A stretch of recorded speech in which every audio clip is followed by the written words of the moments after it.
Good morning. I am Pastor Philip Millian, and I would like to welcome you to our worship services here at Southminster Presbyterian Church. Our address is 1923 East Broadway here in Phoenix, Arizona. So we do welcome you here with us.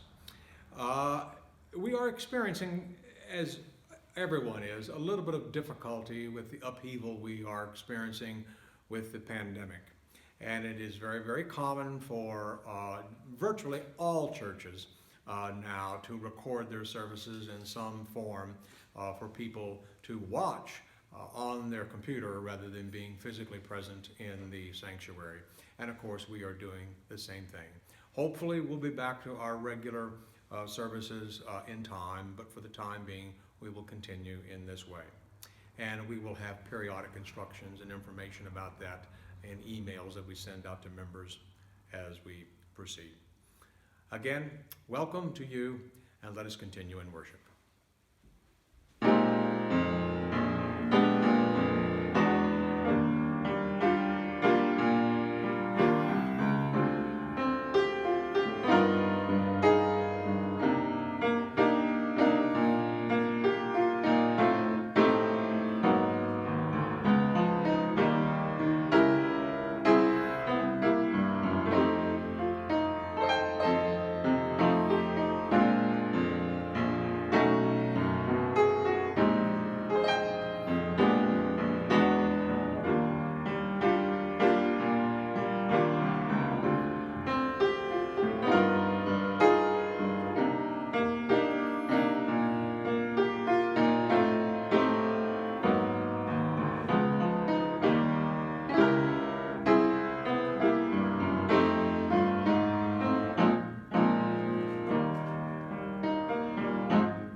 Please join me in the call to worship.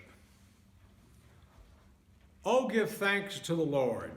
Call on his name. Make known his deeds among the peoples. Sing to him. Sing praises to him. Tell all his wonderful works. Glory is his holy name. Let the hearts of those who seek the Lord rejoice. Seek the Lord and his strength. Seek his presence continuously. In times of trial and difficulty, seek the presence of our protector. Praise the Lord.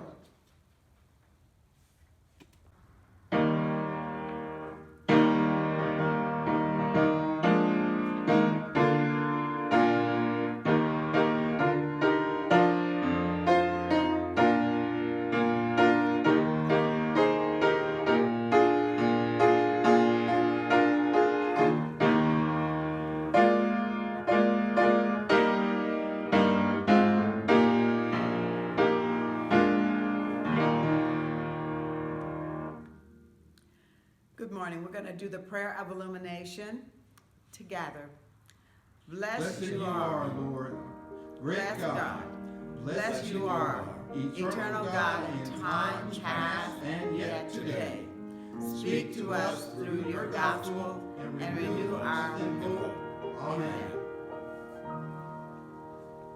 Old Testament reading is coming from Psalms 30. Out of the depth I cry to you, O God. O Lord, hear my voice. Let your ear be attentive to my cry for mercy. If you, O God, keep the record of sin, O Lord, who can stand? But with you there is forgiveness. Therefore you are feared. I wait for the Lord, my soul waits. And in his word I put my hope. My soul waits for the Lord, more than the watchman waits for the morning. More than the watchman waits for the morning.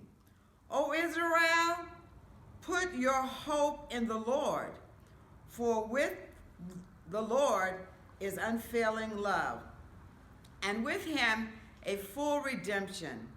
He himself will redeem Israel from all their sin. New Testament reading is coming from Mark 4:35 through 41. Today, the evening came, and he said to the disciples, "Let's go over to the other side."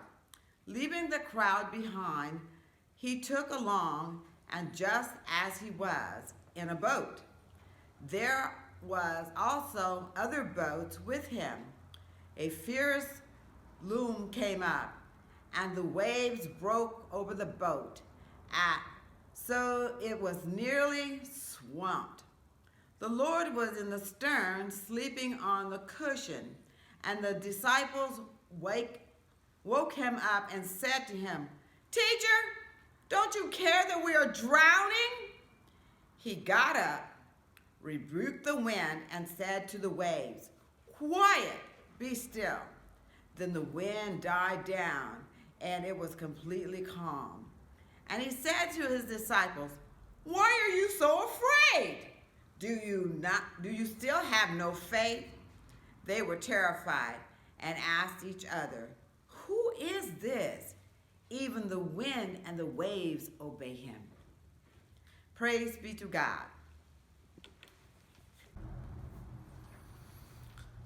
Have you ever, on a warm day, sat near a bubbling fountain with its cascading waters going down to the different levels?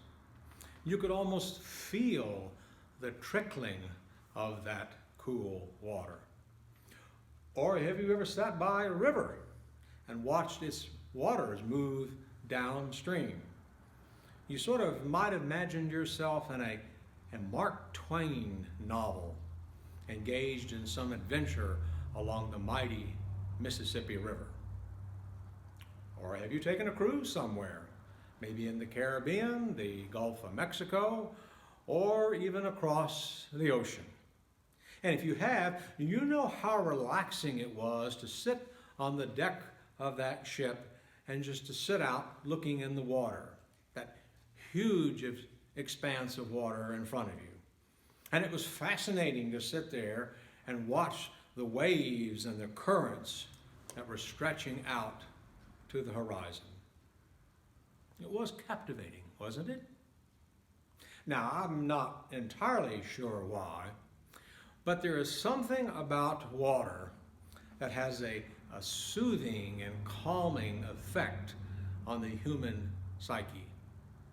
Throughout literature and our own collective experiences, we have been drawn to fountains and streams and rivers and lakes. And of course, the largest of bodies of water, the ocean itself.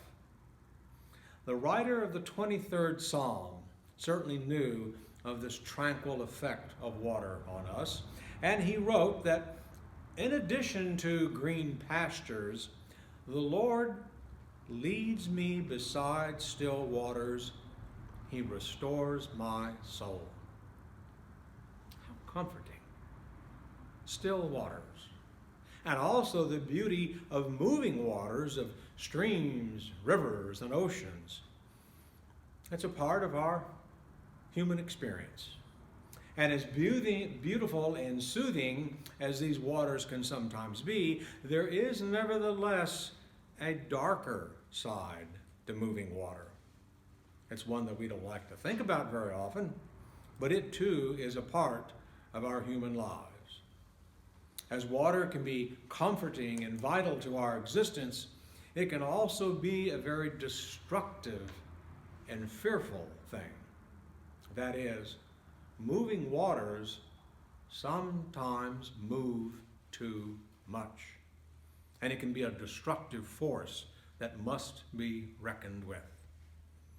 One only need to think about the tragedy of Hurricane Katrina and the flooding that occurred down in New Orleans a few years ago, or Hurricane Harvey that hit South Texas just 2 or 3 years ago, or what happened more recently in the Carolinas on the East Coast, or any other of the flooded areas in our country in the past.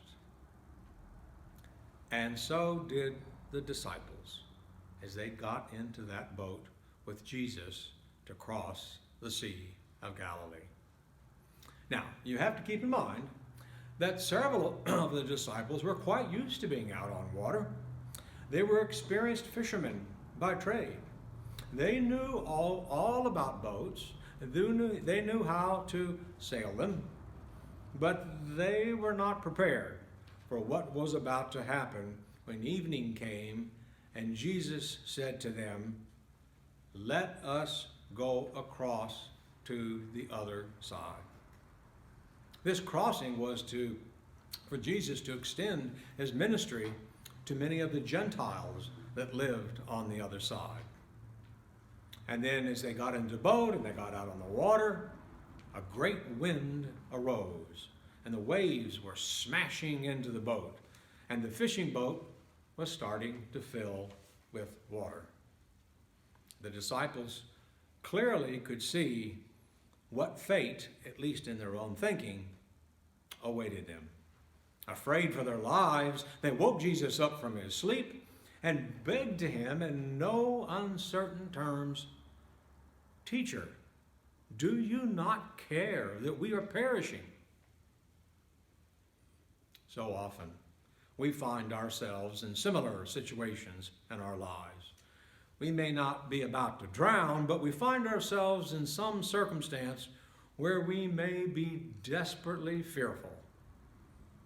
It might be the fear of some medical test and what it's going to show, or even possibly getting a not so good result and then being afraid of what was going to happen next. It could be the fear of the consequences of losing a job. It could be the coronavirus that we are all struggling with and facing in this pandemic that we now have in our country. Or probably what is the ultimate fear? And of course, that is of death itself. And this is exactly what Jesus' disciples were experiencing. They thought they were about to perish. Now, it doesn't really take much imagination. It doesn't really take much imagination to envision the situation that they were in. They clearly saw in their minds that the boat was sinking and they thought they were going to be drowning. Now, while they envisioned a future and glorious afterlife in God's heavenly kingdom, they clearly were not ready for it yet. After awaking, Jesus rebuked the wind and said to the sea, "Peace, be still." And sure enough, the wind ceased and the sea became calm. Jesus then turned to his disciples, who probably had sort of a dumbfounded look on their face, and he said to them, "Why are you afraid? Have you still no faith?" Now, I think it's important to realize that Jesus never told them that there was nothing to be afraid of. Clearly, there was. But instead, he was questioning their fear in the context of their faith. And here we are presented with the real message of this story. We all have storms in our lives at some point in time. And in and of themselves, they might indeed be circumstances for worry or fear. But the important thing to consider is how we approach that fear as a people of faith.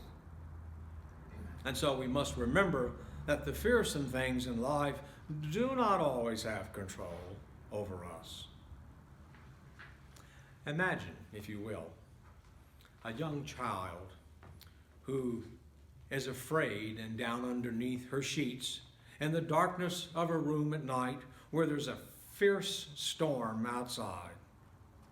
Even under her sheets, she sees the flash of lightning followed by an extremely loud crack of thunder. And that makes her jump. And she quivers with fear as the rain pours down and she can hear a scratching sound on her window from a branch of a tree outside. And she then cries out to Mom and Dad. One of them comes in and scoops her up in his arms and holds on to her tightly. He then sits down in a chair with the child in his lap, comforting her. And after a couple minutes, the child begins to settle down some, realizing that one, she's not alone, and number two, she feels safe in the arms of a protective parent. Yes. And what a good metaphor this is us as being a people of faith.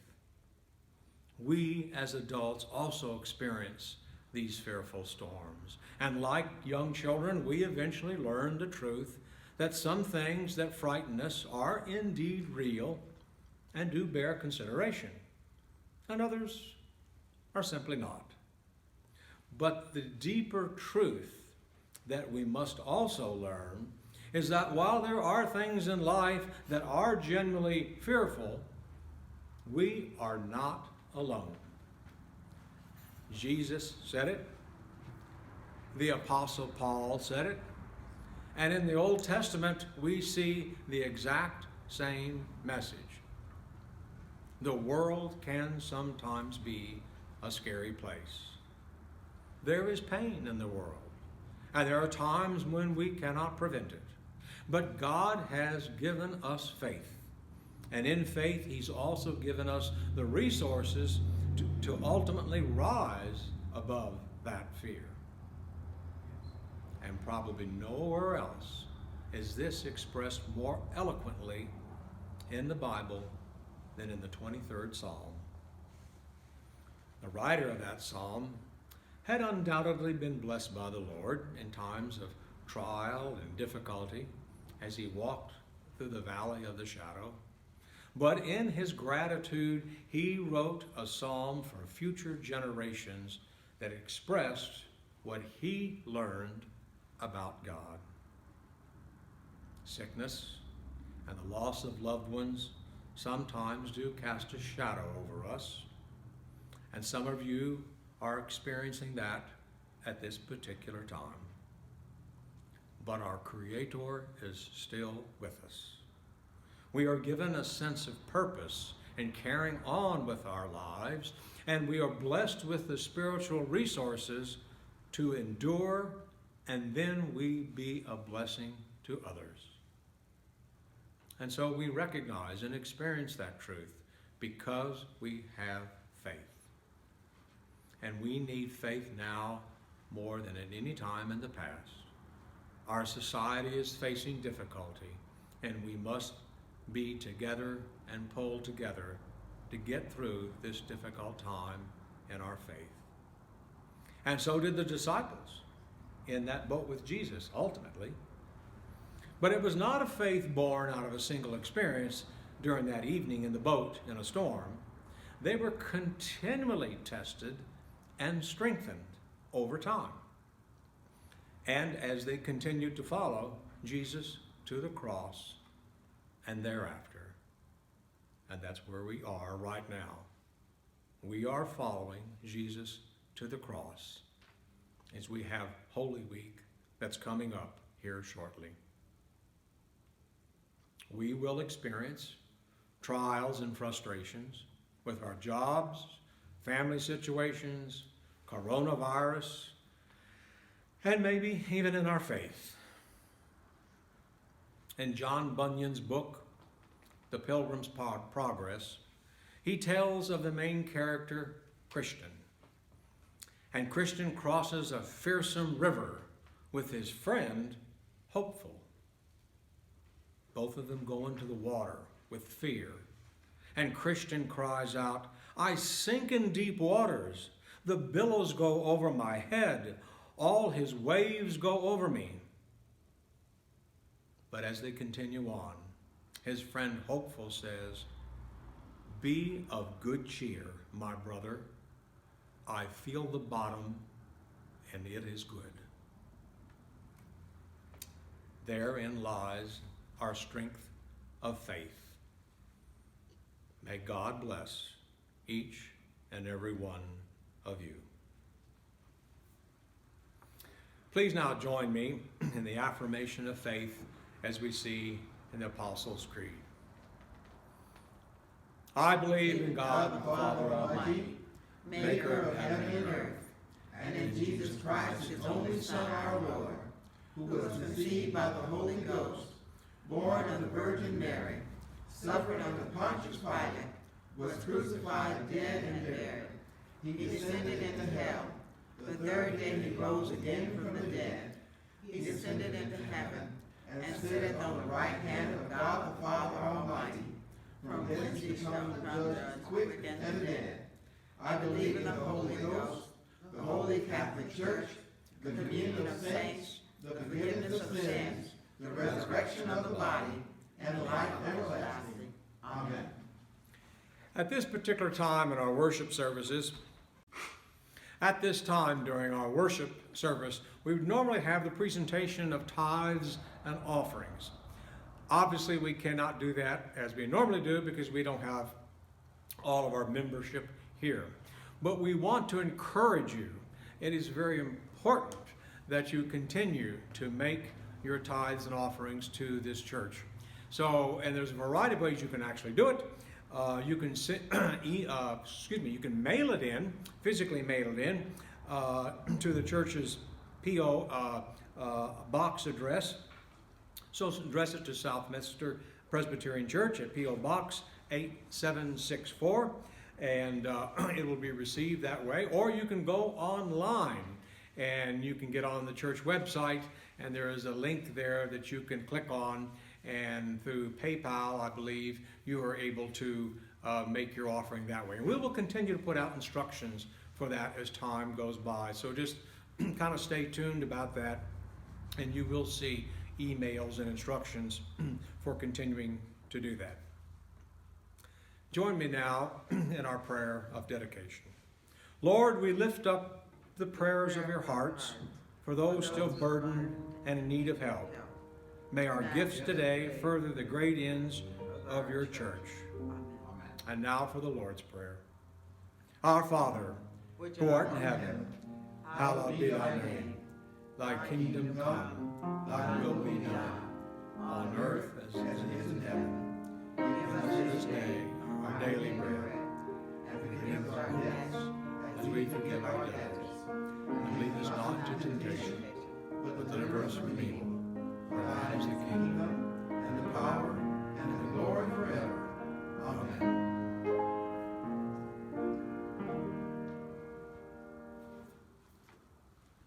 May the Lord bless you and keep you. May his face shine upon you and be gracious to you. May his countenance be upon you and give you peace. Amen.